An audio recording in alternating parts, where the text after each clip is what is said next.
All right, Genesis chapter 22, as we will continue studying Abraham and his interesting life that he is living as he is, of course, known as the great man of faith, one of many. But when we speak of faith, we no doubt reference Abraham, as Paul will reference Abraham in dealing with his faith and dealing about actually with salvation by faith, which we would appeal to as well within our own lives.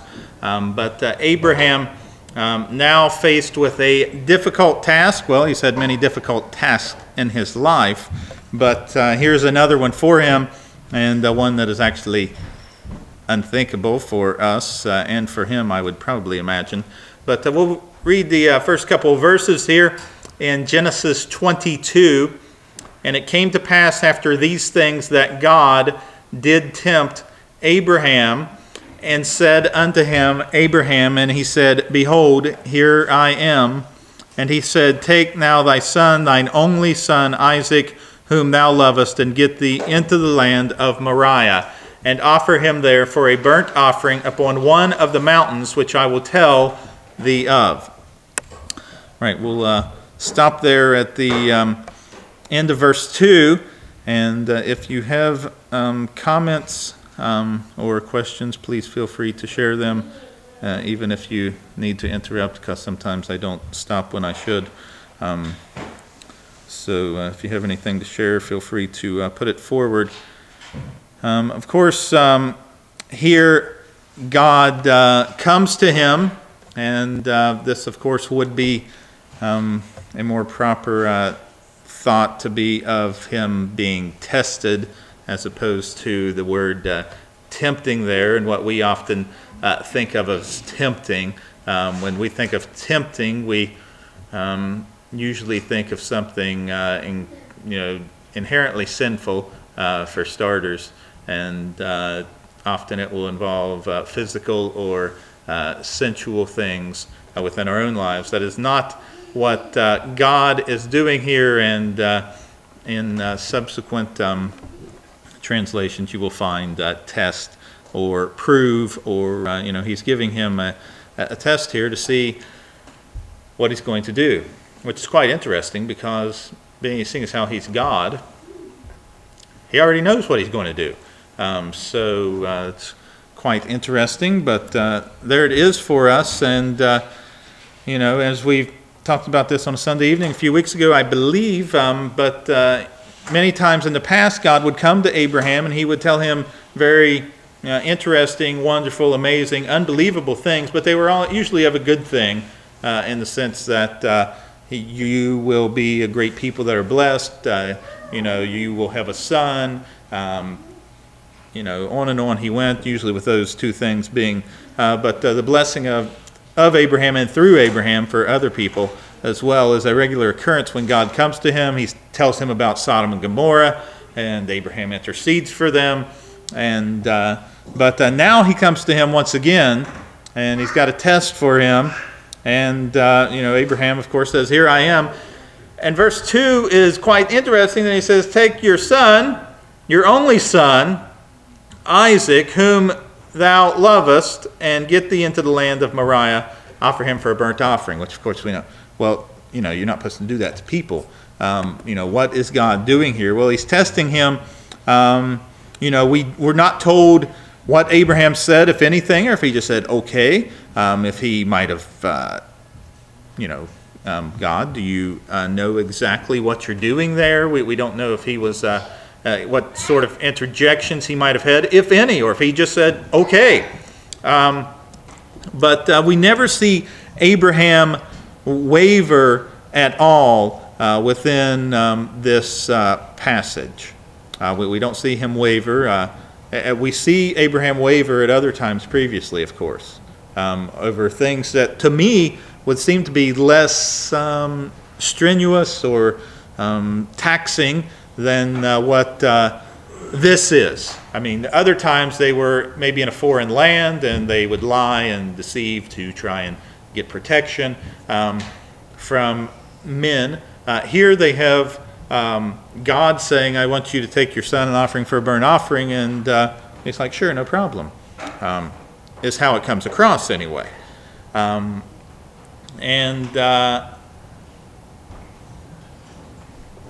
It's interesting, and another thing to think about is how old was Isaac? And, just as we probably last week referenced, how old was Ishmael when he got sent out? And it talks about the boy being sent out and he fainted under the bush, and that she cast the child under the bush. And we tend to think that he's, a little 4-year-old. But in reality, he was probably about 15 or so. I believe Isaac is, we're not told, but he would, definitely have to be between about 4 years old or about 37, because we know that he was 37 when his mother died. We find that in chapter 23 and verse 1, as she died at 127, so Isaac would have been 37. But it's likely that he was much older than 4, and most seem to think that he is actually around 20 years old or so. And because at the end of at the end of chapter 21, we will find that it says, Abraham sojourned in the Philistines' land many days. Exactly how many, we're not told. And verse 1 that we read tonight, it came to pass after these things. So exactly how long? No, we don't know. It refers to him as a boy often, but we can also know that the servants that go with them are also the same word. In verse 5, Abraham said unto his young men, you stay here while I and the lad go yonder and worship on the mountain.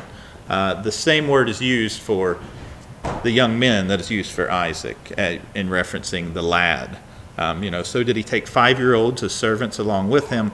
Probably not. He probably took some people that were, about 18 to 20 as his servants. And I would think that Isaac would be at least a teenager. And we'll see more clues that I think lend to that interpretation, though, again, it's not a game changer for us either way we go with it. But what we will see throughout chapter 22 here is the parallel to God testing Abraham to give up his only son and God giving up his only son.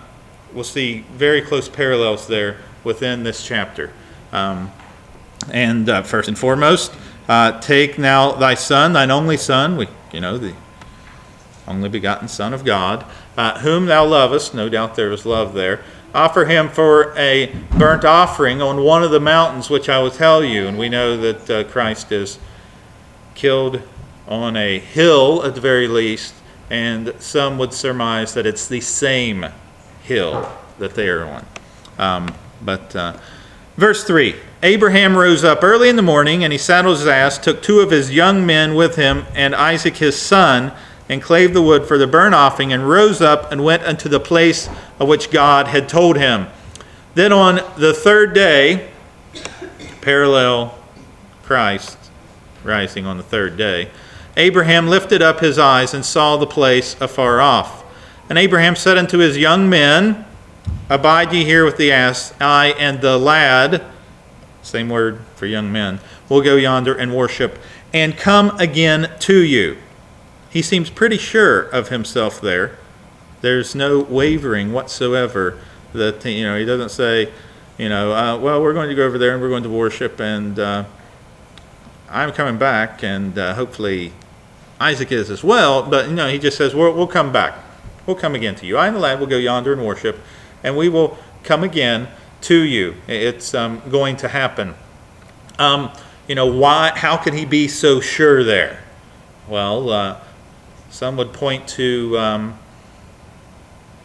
Genesis 21:12.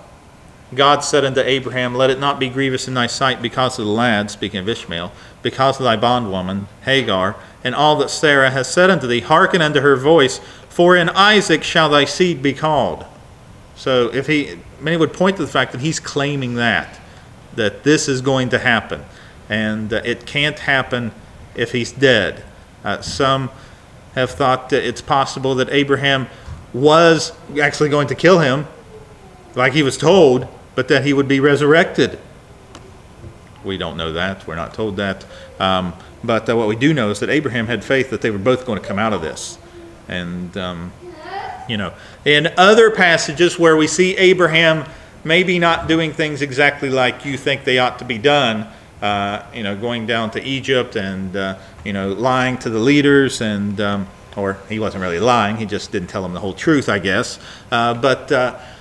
We say, gee, I don't see what the big problem is there. But now we see this individual doing things that I can't imagine carrying forward or going forward with what we are told here, the information we're given. But he tells them, you just stay here. You stay here, and we'll be okay. We'll come back to you. We're just going to go over there and worship. Abraham took the wood of the burnt offering and laid it upon Isaac his son. And he took fire in his hand and a knife, and they went both of them together. Okay, that's through verse 6 there. What we find is that Isaac is carrying the wood. We're going to need quite a bit of wood, actually, because we're doing a burnt offering. So another reason it would be difficult for a 4 or 5-year-old to carry quite a bit of wood up a mountain. But if he's 18 or 20, no problem there for him. Well, might still been a problem, but certainly could do it a lot easier than a 5-year-old could do it, knowing that he wasn't a soft, westernized American like many of us are. But he was able to do that, and he laid it upon his son. He carried the wood up that he would be burnt with. Jesus carried the cross up that he would die on, and they're going up the mountain. They both of them go together. And Isaac spake unto Abraham his father, and said, My father. And he said, Here am I, my son. And he said, Behold the fire and the wood, but where is the lamb for a burnt offering? And Abraham said, My son, God will provide himself a lamb for a burnt offering. So they went both of them together. That is clearly true of what we find here within this account of Abraham, but it's also true clearly within the resurrection account. If ever God provided himself a lamb for a burnt offering, Christ wasn't burnt, but he was clearly an offering for sin. He literally provided himself as a lamb for a burnt offering. So they continue to go together, but what's going through Abraham's mind, or is he just so full of faith here that it doesn't affect him at all? I would imagine he's struggling a bit inside, but we're not given any indication here. They came to the place which God had told him of, and Abraham built an altar there, laid the wood in order, and bound Isaac his son, and laid him on the altar upon the wood. So now, if Isaac didn't know before, which it doesn't appear that he did, he most certainly knows now.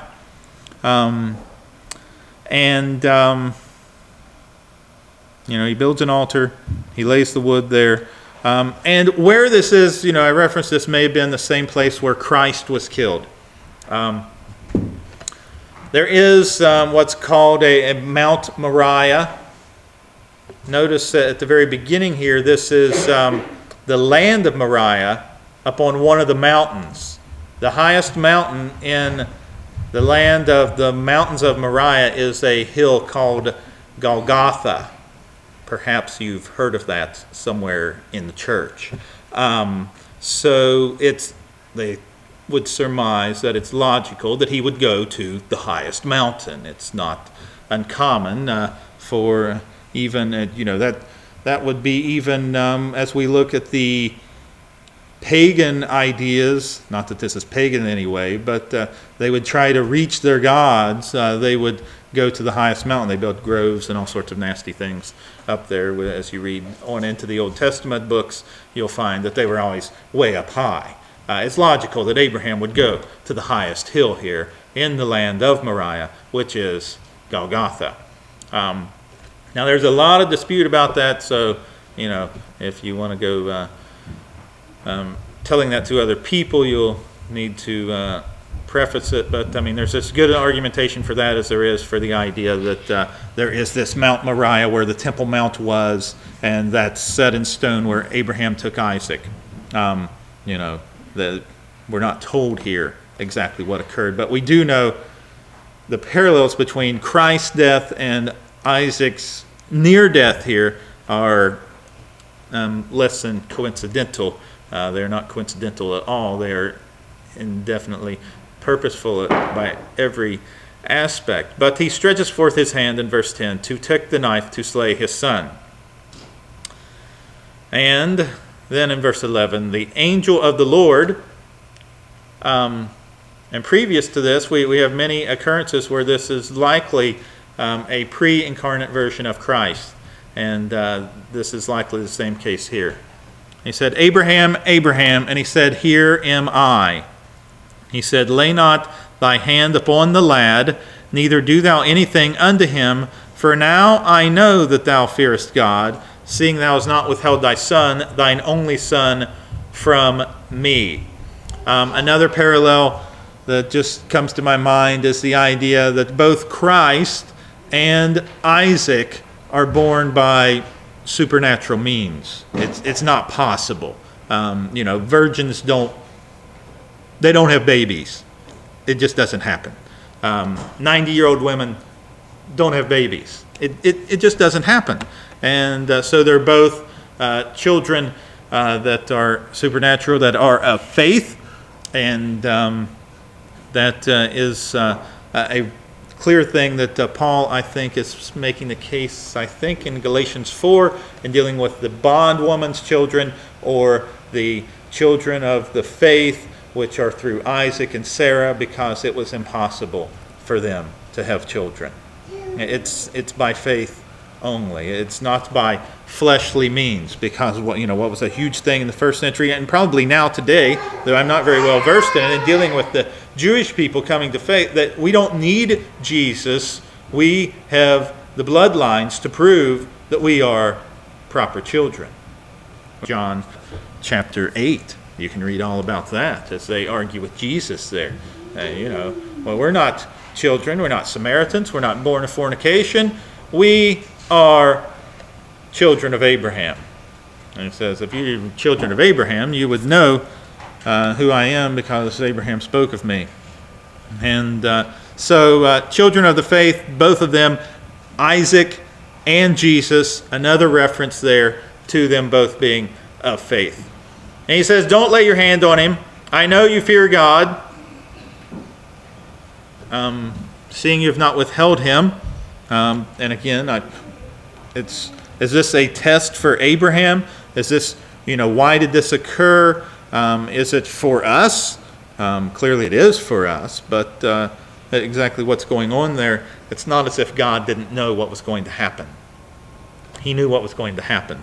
But he lifted up his eyes and looked, and behold, behind him a ram, a male, caught in a thicket by his horns. And Abraham went, took the ram, offered him for a burnt offering in the stead of his son. So in the sense that God has provided a lamb here, that's clear, but in the grand scheme of history, he also provided a lamb himself. He called the name of that place Jehovah Jireh, the Lord will see, or the Lord will provide. And indeed he does. In the mount of the Lord it shall be seen. And the angel of the Lord called unto Abraham out of heaven the second time. And he said, By myself have I sworn, saith the Lord. So people clearly point to this and will say, this is Jehovah, Yahweh, speaking to Abraham. That's why this would be a definite fact or argument point for this being Christ before he comes to earth as a baby, this being Christ. I have sworn by myself, there's nothing higher to swear by, saith the Lord. All caps Lord, angel of the Lord, Yahweh, Jehovah, whatever you prefer there, Yod-Heh, Vav-Heh, whatever happens to be there. hast not withheld thy Son, thine only Son, which, of course, God will do as well. That in blessing I will bless thee, and in multiplying I will multiply thy seed as the stars of heaven, and as the sand which is upon the seashore, and thy seed shall possess the gate of his enemies. This, as we look at this, and as people have some difficulties here in regards to the statement that is made, whether it's literal or it would seem to be a figurative, in the sense that as we look at the number of stars that are estimated in our day, trillions, and as populated as the world is, we would never have a population anywhere close to that. Even at the highest estimates that we had of the pre-flood world, the highest estimates, we would only double our population that we have today. So we're nowhere near a literal factor of stars of heaven, as many as there are. Some have said, well, it's the stars that he could see, without a telescope or whatever it might happen to be. And, the important factor, I believe, here is that he will multiply thy seed as much as you can imagine. Verse 18 is, I think, more critical. In thy seed shall all the nations of the earth be blessed, because thou hast obeyed my voice. Because thou hast obeyed my voice. The more I think about that, the more interesting it becomes. He obeyed. He was going to kill his son, but he didn't. And he obeyed. He did obey, but he didn't end up killing his son. Because he obeyed that, we will all be blessed by that. That's quite interesting. I mean, we know that we'll be blessed because the Messiah will come forth from these people. But because you have obeyed my voice in this, is why you'll be blessed. I mean, what if he didn't obey? In this instance, exactly what would have happened? We don't know, because it didn't play out like that. But we do know that we are blessed because of Abraham. It's also interesting because typically Abraham is pointed to as a man of faith, of course. He's the man of faith. And here we find all the people will be blessed because you're a man of faith, because you've obeyed my voice.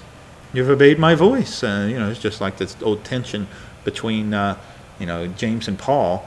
It's salvation, justification by faith, salvation, justification by works. Which one's right? Yes, they are right. You can't have one without the other.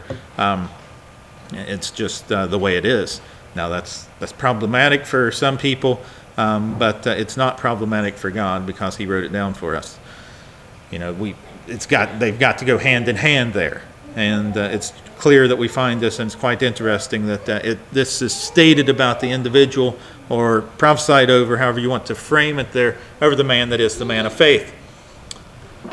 So Abraham returned unto his young men, and they rose up and went together to Beersheba, and Abraham dwelt at Beersheba. So they go back to the place where the men were waiting, and we're not really told anything else of that. It's just they go back, and then they are there, and they are dwelling at Beersheba. So these instances within Scripture are so fantastic that it's not really, again, this is not something or a book that you would make up. You wouldn't slide that part in. There is no conceivable way that you would do it like this if you were making it up. You just wouldn't do that. You wouldn't say, you're going to have a child, even though you're 100 years old, and your wife is going to bear it, even though she's 90, and then you're going to actually use her handmaiden, concubine, have one by that. You're going to send the child away. He's going to nearly die. He's not going to die. Then you're going to kill the son that actually was of the woman of faith. And no, you're not really going to do that. I mean, who in the world would make that up? I mean, it's got it's an argument for truthfulness of it. It's not why we believe it, but it is a point to ponder the idea that well, some guys just sat around and made this. I used to be a religious guy, but then I looked around to delve into the book of the Bible, and I just couldn't believe it. How it was constructed, so I don't believe it anymore. It's points to ponder. The last, what we have here is 5 verses. Came to pass after these things that it was told Abraham, saying, Behold, Milcah, she hath also borne children unto thy brother Nahor, Huz, his firstborn, and Buz, his brother. What was I just saying? You can't make this stuff up. And Kemuel, the father of Aram, and Chesed, and Hazu, and Pildash, and Jidlaph, and Bethuel. And Bethuel begat Rebekah. These 8 Milcah did bear to Nahor, Abraham's brother, and this concubine, whose name was Rumah. She also bare Tebah, Gaham, Thahash, and Maacah. All right, other than that, other than some interesting names that you can read there, obviously the important part, I think, is just giving us a reference there in verse 23 for Rebekah, and pointing that out towards there and showing the lineage that is going to be coming here as clear. Whether or not Moses wrote it or piled people had written before him had been written there, is up for debate, I suppose, if you want. But clearly, this is being put in at this point to show that this is going, she's going to play a factor, as we shall learn in the coming chapters, because the next verses in chapter 23 tell us that Sarah dies. So after that, we will find that Isaac is going to get a wife. Anyone have any comments or questions or thoughts that they would like to share on the chapter?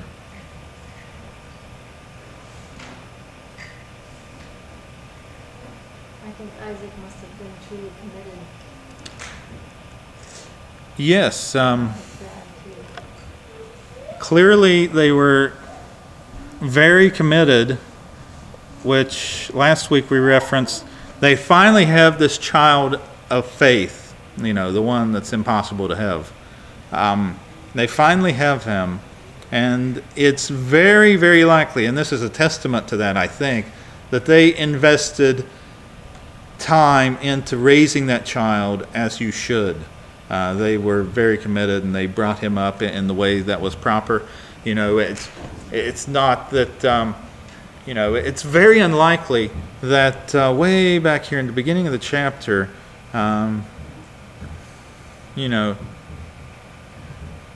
chapter 7, or verse 7 of chapter 22, Isaac spake to his Abraham's father and said, Father, here am I. He said, we got wood and we got fire, but where's the lamb? It's very obvious, I think, that Isaac knew exactly what they were going to do. They were going to sacrifice, which I think they'd probably done before, even though we're not told, hey, they did this ever so whenever, as I think we see that even, as we know, way back there in chapter 4. I think you see that it wasn't just, Cain and Abel saying, hey, I got a good idea, let's offer some sacrifices to God. I think they knew that God wanted them to have sacrifices and told them and, instructed them. Now, of course, we would like a lot more details about that, but we're not given them. But yeah, he was obviously very committed. We're not given any indication that there was any resistance there. It's like, are you out of your mind? Are you nuts? What in the world are you talking about? We're not given any of that. We're not told any of that. I mean, that would be a few of the comments I might have. But do what? What's going on here? We're not told any of that. And, then we're told, in Hebrews 11, speaking of Abel, by faith Abel offered unto God a more excellent sacrifice than Cain, and by which he obtained witness, And the word there is martyr. But when he was a martyr there, and he was righteous, and God testifying to his gifts, and it being yet dead speaks. And and he's saying Abel was a man of faith. Abel was a man of faith, and I think Jesus speaking, basically calls him a prophet in Matthew 23:35. Upon you may come all the righteous blood shed upon the earth, from the blood of righteous Abel unto the blood of Zacharias, son of Barachias, whom he slew between the temple and the altar. Jesus speaking and calling him a prophet there. As I ponder all those things, which this has nothing to do at all with chapter 22, as you might imagine, as I think about that, clearly Abel was a man of faith. He was a martyr. He did what God wanted him to do. The question I have is, and we're not really given the answer, is did Abel do these things because God taught him, or because his father taught him?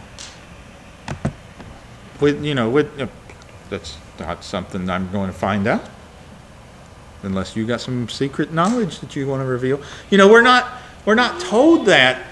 And, it's not critical in any way, I don't guess. But usually when we see Adam referenced in the New Testament, it's not good. And I don't like that. It bothers me and it bugs me. And, we don't like that about anyone. But we think, or I like to think, that they messed up as big as you could mess up. But they knew and they fixed it, and I still believe they did, in the sense that I still think they were people of faith towards the end, and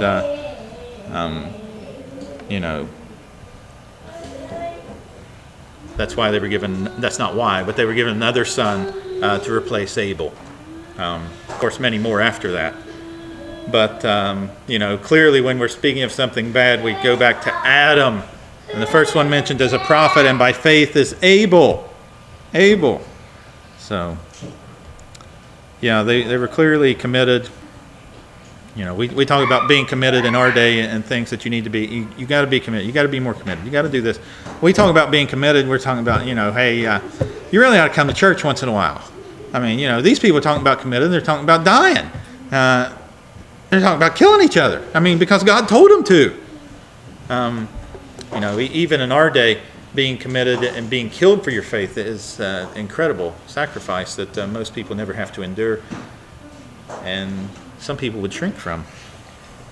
Many people would shrink from. I'm not saying that I would be somebody that's just ready to, it's something we should all prepare for, and always be ready to sacrifice or be that committed. But it's usually not something that we probably have to deal with every single day in the country that we live in. At this point. Does anyone else have any comments, thoughts, questions, analysis?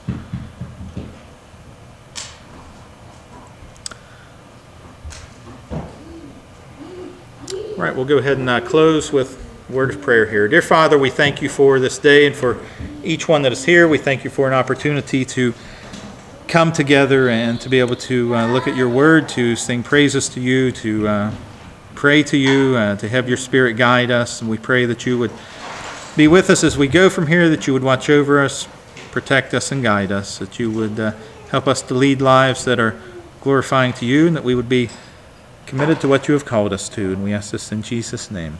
Amen. You're dismissed.